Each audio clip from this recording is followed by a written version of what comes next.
भारत माता की, भारत माता की, गिरजा मैया की, गिरजा मैया की। आज बहुत ही ऐतिहासिक दिन है जिस दिन आज दो बड़े पुल, दो बड़े सेतु और ये दोनों ही बन के तैयार होकर आम जनता के लिए खुल गए हैं। पनौत वाला मुझे लगता है कुछ 2-4 दिन में खुलेगा, हालांकि तैयार हो गया है, कुछ थोड़ा काम उसमें रह गया है, लेकिन धनगढ़ी वाला आज जनता को समर्पित हो गया। तो इस अवसर पर अभी जिनका आपने संबोधन सुना, अल्मोड़ा पिथौरागढ़ लोकसभा के लोकप्रिय सांसद और भारत सरकार के मंत्री और हमारे राज्य के वकील, भारत सरकार में, ठीक है ना, हमारे राज्य के वकील हैं भारत सरकार में, वो हमारी वकालत करते हैं। भाई अजय टंटा जी, यहाँ के जिलाध्यक्ष सम्मानित भाई प्रताप बिस्टू जी, यहाँ रामनगर के लोकप्रिय विधायक अरुण दीवान सिंह बिस्टू जी, सल्ट विधानसभा के लोकप्रिय विधायक आदरणीय महेश जीना जी, रानीखेत विधानसभा के लोकप्रिय विधायक डॉक्टर प्रमोद नैनवाल जी और मंच पर आसीन हमारे सभी नेतागण, सभी दायित्ववान हमारे महानुभाव। मैं सबसे पहले तो आप सबका आज इस अवसर पर अपनी ओर से आप सबका स्वागत करता हूं, आप सबका अभिनंदन करता हूं। और बहुत आज मुझे प्रसन्नता हो रही है और संतोष भी हो रहा है। सच में हर बार बहुत बार धनगढ़ी का जिक्र आता था, बार आता था, और कभी दुर्घटना होती तो मन बहुत व्यथित हो जाता था। कितने लोगों की जाने गई, सच में आज उनकी आत्मा आज बहुत संतोष में होगी कि जिस कारण से उनकी जान गई वो कारण अब पूरी तरह से समाप्त हो गया। तो मुझे भी आज बहुत संतोष हो रहा है। और ये पुल पूरे हमारे उत्तराखंड का पुल मैं कहता हूँ। अभी मैंने मीडिया के मित्रों को कहा कि पूरे उत्तराखंड का पुल है, कुमाऊं गढ़वाल कनेक्टिविटी को बढ़ाएगा। हमारे सल्ट क्षेत्र के, रानीखेत, बदरौत खान, इधर मरचूला, उधर लैंसडाउन क्षेत्र के लोग, हमारे या धूमाकोट क्षेत्र के लोग, आसपास के लोग हैं, द्वाराहाट वाले सब, हाँ, और बद्रीनाथ रूट भी है। मैंने 4 धाम यात्रा को भी ये प्रभावित करने वाला है। तो आज इस पुल का लोकार्पण, भाइयों बहनों, आज का दिन एक पुल के लोकार्पण का अवसर नहीं है, बल्कि आज का दिन ये बहुत लंबे संघर्ष, इस क्षेत्र की जनता के धैर्य की और उनके संघर्षों की जीत का दिन भी है। मैं इस क्षेत्र वासियों को बहुत बधाई देता हूँ।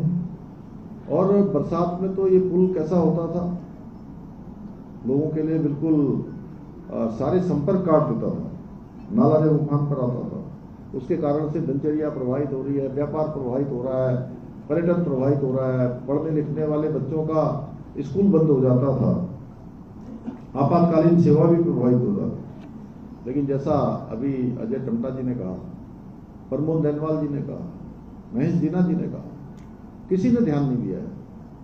दीवानदार भी कह रहे थे, किसी ने ध्यान नहीं दिया। अगर ध्यान दिया होता तो पहले बन जाता। आपके दर्द को नहीं समझा कि कितनी परेशानी में लोग रहते हैं। हमारी सरकार ने इस समस्या का स्थायी समाधान करने का संकल्प लिया और आज वो संकल्प आपके सामने साकार रूप में खड़ा है। मुझे प्रसन्नता है और गर्व भी है कि 29 करोड़ रुपए से अधिक की लागत से ये धनगढ़ी का सेतु आज जनता को समर्पित करने का सौभाग्य प्राप्त हो रहा है। भाइयों बहनों, जब मैं आज आप सबके समक्ष खड़ा हूं तो मैं बताना चाहता हूं कि हमारे लिए आज का यह अवसर अनेक मायनों में ऐतिहासिक भी है और विशेष भी है। क्योंकि एक तरफ जहां हमारी सरकार के सेवा, सुशासन, विकास और समर्पण के अपने सफल 5 वर्ष पूरे किए हैं, वहीं आज ये बहुप्रतीक्षित परियोजना जिसका कई दशकों से इंतजार था, उसको आज जनता को समर्पित कर रहे हैं, आप सबको समर्पित कर रहे हैं। और ये कोई सहयोग नहीं है, बल्कि ये इस बात का स्पष्ट प्रमाण है कि पिछले 5 वर्षों में जो संकल्प हमने लिए थे, जो वचन जनता को दिए थे, वो सारे के सारे आज धरातल पर मजबूती के साथ साकार हो रहे हैं।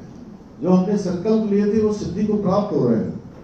इन 5 वर्षों में हमारी सरकार ने विकास को केवल कागजी घोषणाओं या भाषणों तक सीमित नहीं रखा है, बल्कि उसे प्रत्येक गांव और प्रत्येक परिवार तक पहुंचाने का कार्य किया है।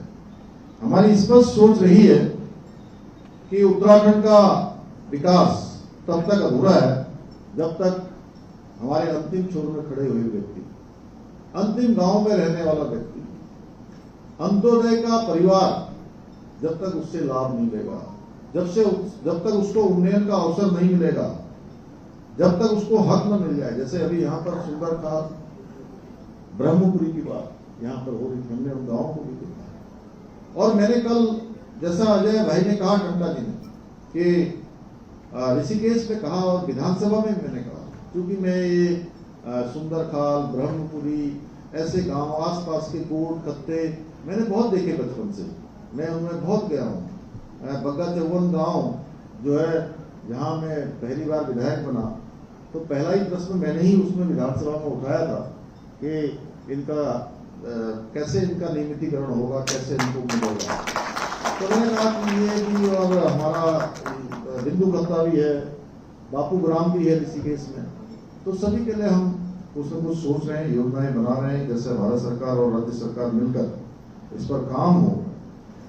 ऐसे अनेक कार्य हम आगे बढ़ा रहे हैं। अभी दीवानदार ने यहाँ पर काफी सारी बातें कही हैं। यहाँ पर इन्होंने कहा है रिंग रोड की बात है, यहाँ पर बस अड्डे का काम चल रहा है, अन्य बहुत सारे काम चल रहे हैं। आज पुल का निर्माण जरूर ये देर में हुआ, क्योंकि इसको समय भी लगना था, कुछ फॉरेस्ट की क्लियरेंस भी थी, लेकिन पूरे राज्य के अंदर आप किसी विधानसभा में चले जाएंगे तो सब जगह, केवल रामनगर में ही नहीं विकास आपको दिखाई देगा, रामनगर के साथ साथ उत्तराखंड की हर विधानसभा में आपको विकास दिखाई देगा। समय की दृष्टि से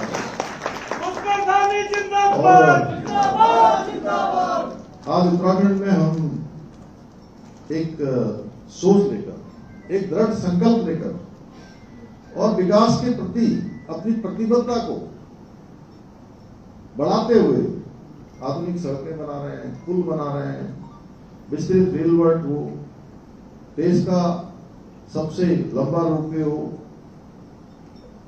केदारनाथ धाम जाने वाला, या स्वास्थ्य, शिक्षा तथा हमारे दूर दराज के सीमांत क्षेत्रों का सर्वांगीण विकास हो। हर क्षेत्र में आज अभूतपूर्व और ऐतिहासिक कार्य हो गए जो पहले कभी नहीं हुए थे। अभी सैटेलाइट की बात कर रहे थे अजय जी, तो अगर आप 2014 से पहले अगर इन सीमांत क्षेत्रों में सैटेलाइट लगाते तो आपको कोई सड़क नहीं दिखाई देगी, कोई रेल का नेटवर्क नहीं दिखाई देगा, कोई आपको दूर दराज के क्षेत्रों में कोई अस्पताल नहीं दिखाई देगा, कोई स्कूल नहीं दिखाई देगा, कोई बिजली की लाइनें नहीं दिखाई देगी। ये सब बना है 2014 के बाद, जब मोदी जी देश के प्रधानमंत्री बने और उन्होंने कहा कि सीमांत क्षेत्रों का विकास होना चाहिए, उनको वाइब्रेंट विलेज, तेज गति से जो विकास हो, उसके लिए उनको पहले गांव की संज्ञा दी कि अब ये देश के अंतिम गांव नहीं होंगे, भारत के पहले गांव होंगे, और उसके आधार पर आज तेज गति से विकास हो रहा है।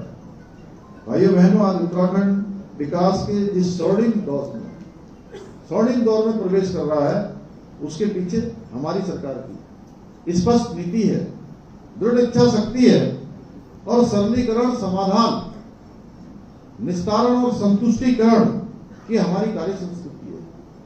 आपने देखा होगा कि कभी भी कोई भी अवसर हो, हम सीधे सीधे जनता के बीच में खड़े होते हैं, ग्राउंड जीरो पर होते हैं। हमें सबसे पहले अपने परिवार की चिंता होती है कि हमारा ये उत्तराखंड पूरा परिवार है। आपने देखा धराली हो, थराली हो, पौसारी गांव हो, छेनागाड़ का क्षेत्र हो, या घनसाली क्षेत्र में आई हुई आपदा हो, या मैं और अजय भाई धारचूला में जब वहां पर भूस्खलन हो रहा था तेजी से, और एक ही दिन में ये नैनीताल जनपद हो, चंपावत हो, पिथौरागढ़ हो और अल्मोड़ा हो, और उसके बाद देहरादून जाना हो। हमने कभी इस बात की परवाह नहीं करी, क्योंकि हमारी प्राथमिकता है कि हम जनता के प्रतिनिधि हैं। आप सब लोगों ने हमको ये अवसर दिया है, तो आपने अवसर दिया है, तो हम भी अपनी तरफ से अपनी जिम्मेदारी में कोई परवाह नहीं करना चाहते, कोई लापरवाही नहीं करना चाहते किसी भी प्रकार से। आपको याद होगा, लेकिन एक समय वो भी था जब कांग्रेस पार्टी की सरकार होती थी और देश में भी लंबे समय तक उनकी सरकार रही है, जो आज घूम घूम के इधर उधर की बातें करते हैं। लंबे समय तक, अब तो पूरी पार्टी को ही रिजेक्ट कर दिया है, व्यक्ति को नहीं, पार्टी को ही जनता ने रिजेक्ट कर दिया। देश में जितने चुनाव हो रहे हैं, सारे चुनाव में जनता उनको रिजेक्ट कर रही है। हर जगह डबल इंजन लग रहा है। आप देखिए, मैं आपको गिनाऊं तो हमारे यहाँ डबल इंजन लगा दोबारा, आप लोगों ने लगाया मोदी जी के नेतृत्व में। उत्तर प्रदेश में डबल इंजन लगा, और दिल्ली में अभी अभी डबल इंजन बन गया। गुजरात कई सालों से हो रहा है, मध्य प्रदेश कई सालों से हो रहा है, उड़ीसा बन गया, बिहार बन गया, बंगाल बन गया, असम बन गया, राजस्थान बन गया, छत्तीसगढ़ बन गया, तेलंगाना, वो आंध्र में हमारी मिली जुली सरकार है। अब कुछ ही राज्य रह गए हैं, और वहां भी 2-3-4 राज्य रह गए हैं, वहां भी चुनाव होंगे, तो आप देख लीजिएगा डबल इंजन लगाएंगे जनता, क्योंकि डबल इंजन आज विकास के पर्याय बन चुके हैं। यानी कि विकास का पर्यायवाची किसी को कहेंगे तो डबल इंजन को कहेंगे, सुशासन का पर्यायवाची कहेंगे तो डबल इंजन को कहेंगे, गरीब कल्याण कहेंगे तो डबल इंजन कहेंगे। तो इस प्रकार से जनता लगातार उनको कर रही है, क्योंकि उनके समय में घोषणाएं तो बहुत होती थी, बातें बड़ी बड़ी होती थी, गरीबी हटाएंगे, गरीबी कभी हटी नहीं, बल्कि गरीबी हटते चले गए। गरीबी हटाओ के नारे बहुत दिए गए, लेकिन गरीबी नहीं हटी। घोषणाएं उनके समय में होती थी, बड़ी बड़ी बातें की जाती थी, लेकिन अधिकांश योजनाएं वो फाइलों में ही दम तोड़ती थी, धरातल पर नहीं आती थी, क्योंकि उन्होंने कभी जनता के दर्द को नहीं समझा। उन्होंने हमेशा अपना और अपनों के विकास को प्राथमिकता दी। जनता तो यहाँ पानी के तेज बहाव में फंसी रहती थी, लेकिन उन्होंने अपनों के लिए पैसों के पुल बना रखे थे। उनको जनता की परवाह नहीं थी। भ्रष्टाचार के ऐसे पुल जिससे जनता की गाड़ी कमाई सीधे उनके स्वार्थ की तिजोरियों में जाती थी। लेकिन भाइयों बहनों, मुझे कहते हुए गर्व है कि आपकी इस डबल इंजन की सरकार की कार्यशैली पूरी तरह से अलग है। हम जिस योजना का भी शिलान्यास करते हैं, जिस योजना को शुरू करते हैं, उस योजना के लिए पूरे बजट का प्रबंध भी करते हैं, उस योजनाओं को बीच में नहीं रोकते हैं, उस योजनाओं को पूरा करते हैं, और आपके सामने ही जिनके शिलान्यास होते हैं उन सभी योजनाओं के लोकार्पण होते हैं। यानी कि जो योजना शुरू होती है वो योजना पूरी होती है। क्योंकि हमारे लिए किसी भी योजना की वास्तविक सफलता तब है जब उसका सीधा प्रभाव आम जनता के जीवन में दिखाई दे। हमारी इसी कार्य संस्कृति का परिणाम है। जब हम आपके बीच में आते हैं तो पूरे विश्वास के साथ, पूरी ईमानदारी के साथ, पूरी पारदर्शिता के साथ अपना रिपोर्ट कार्ड भी सामने रखते हैं कि हमने किया, हमने काम किए। अगर कोई काम नहीं भी कर पाएंगे तो उसको भी बताएंगे कि इसमें देरी होगी। जैसे मैंने अभी धनगढ़ी और पुनौद पुल के बारे में भी बताया, तो उसको और पहले हो जाना चाहिए था। भाइयों बहनों, हम राजनीति में जवाबदेही लेकर आए हैं। हम बताते हैं कि कौन सा कार्य हमने किया, कौन सा कार्य प्रगति पर है, और आने वाले समय में उत्तराखंड के समग्र विकास के लिए हम किन किन परियोजनाओं को पूरा करने का हमारा संकल्प है, कौन कौन सा हमारा विजन है। क्योंकि हमारे लिए सत्ता अधिकार का विषय नहीं है, ये हमारा सेवा और उत्तरदायित्व का माध्यम है। जनता ने जो हम पर विश्वास किया है उसे विकास, सुशासन और पारदर्शिता के माध्यम से और अधिक मजबूत बनाना ही हमारी सर्वोच्च प्राथमिकता है। भाइयों बहनों, हमारी सरकार का उद्देश्य केवल सड़कें, पुल और भवन बनाना ही नहीं है कि बिल्डिंगें बना दी, पुल बना दिया, भवन बना दिया। हमारा लक्ष्य है ऐसा उत्तराखंड बनाना जहां विकास की रोशनी, विकास का प्रकाश अंतिम छोर में खड़े हुए व्यक्ति तक पहुंचे, हर गरीब व्यक्ति को आगे आने का अवसर मिले, हमारे सीमांत क्षेत्र विकास की मुख्य धारा से जुड़े हैं, जहां हमारे युवाओं को, हमारे घर के बेटे बेटियों को रोजगार के लिए पलायन न करना पड़े, उन्हें प्रदेश में ही रोजगार के अवसर मिले। भाइयों बहनों, आज जब हमारी सरकार सेवा, सुशासन, समर्पण और विकास के 5 वर्ष पूरे कर रही है, तो मेरा मानना है कि ये अवसर केवल उपलब्धियों का उत्सव मनाने का नहीं है, बल्कि भविष्य के लिए नए संकल्प, नूतन संकल्प लेने के भी क्षण है। क्योंकि हमारे लिए 5 वर्ष कोई मंजिल नहीं है कि 5 वर्ष पूरे हो गए, हमारा काम पूरा हो गया। हमारा काम पूरा नहीं हुआ है, हमारा काम तो अब शुरू हुआ है, जो निरंतर चलता जाएगा।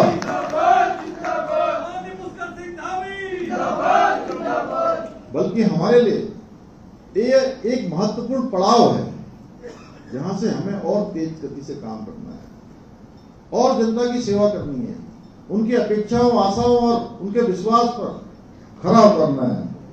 हाँ, इतना अवश्य है कि यह पड़ाव विकसित, समृद्ध और आत्मनिर्भर उत्तराखंड के निर्माण की हमारी महायात्रा में एक ऐतिहासिक और निर्णायक चरण है, जहां से अब हम नई ऊर्जा के साथ और अधिक गति के साथ और अधिक ताकत से आगे बढ़ेंगे।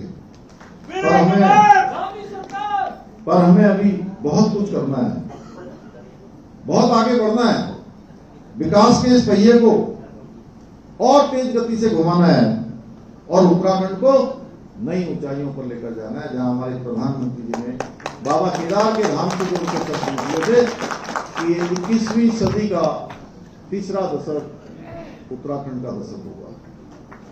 यानी कि इन 10 सालों में उत्तराखंड उन्नति, उत्तराखंड विकास, उत्तराखंड प्रगति, उत्तराखंड तेज गति से पूरे हिंदुस्तान के सबसे पहली पंक्ति के राज्यों में शामिल होगा। हर दृष्टि से उत्तराखंड आगे होगा। भाइयों बहनों, आज के अवसर पर धनगढ़ी के साथ साथ जो कनौज का पुल है, उसका कार्य भी लगभग पूरा हो गया है। मुझे ये बताते हुए भी खुशी हो रही है, उसका भी हम लोगों ने आज एक तरह से पूरा निरीक्षण कर लिया है, उसमें भी हम लोग गए थे और वर्तमान में इस पुल पर यातायात संचालित हो रहा है। डामरीकरण का कार्य अंतिम चरण पर है और जल्दी ही ये भी जनता को समर्पित कर दिया जाएगा। मुझे पूरा विश्वास है ये दोनों ही पुल आने वाले समय में धनगढ़ी और कनौज का पूरे क्षेत्र में विकास की, लोगों की सुविधाओं की बहुत बड़ी आधारशिला बनेंगे। भाइयों बहनों, हम उत्तराखंड को देश का अग्रणी और श्रेष्ठ राज्य बनाने के अपने विकल्प रहित संकल्प के साथ निरंतर, बिना थके, बिना रुके, अनवरत रूप से कार्य कर रहे हैं।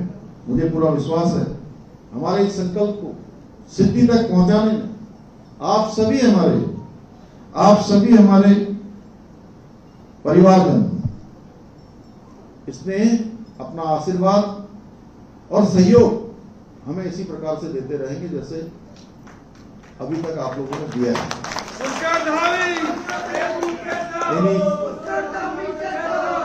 इन्हीं शब्दों के साथ एक बार फिर से मैं आप सबका बहुत धन्यवाद करते हुए और इन दोनों पुलों की बधाई देते हुए, अन्य विकास परियोजनाओं की बधाई देते हुए मैं अपनी बात समाप्त करता हूं। धन्यवाद।